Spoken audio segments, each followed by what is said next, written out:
আমি ওই দিনই তোমার প্রেমে পড়েছিলাম, যেদিন তোমাকে প্রথম দেখেছিলাম। আশেপাশে এত মানুষ থাকা সত্ত্বেও আমি তাদের দিকে তাকাইনি, আমার দৃষ্টিটা শুধু তোমার উপর স্থির রেখেছিলাম।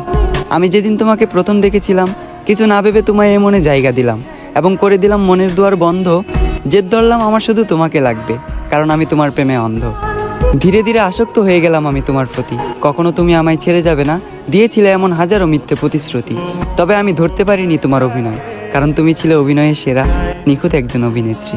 আজ আমার এই দুঃখের দিন দেখতে হতো না, তুমি আমার সাথে থাকতে। যদি তোমার জন্য সুসংবাদ, আমি তোমাকে মন থেকে মাফ করে দিয়েছি। তবে তোমার জন্য দুঃখের সংবাদ এটাই, আমি আজও তোমাকে মনে করে কাঁদি। একদিন তোমাকেও যেতে হবে কবরে, দাঁড় করানো হবে হাসরে। একদিন তোমাকেও দিতে হবে হাজারো প্রশ্নের উত্তর পারি। সেদিন যদি আমার নিষ্পাপ চোখের পানি প্রশ্ন হয়ে দাঁড়ায়, তোমার সকল পুণ্যের কাজ যাবে বৃথা, তোমার পাপের পাল্লাটা হবে ভারী। আমাকে তো তুমি মনে রাখলে না, অন্তত শেষ দিনের শেষ বিচারের কথা তুমি স্মরণে রেখো, প্রিয় শখের নারী।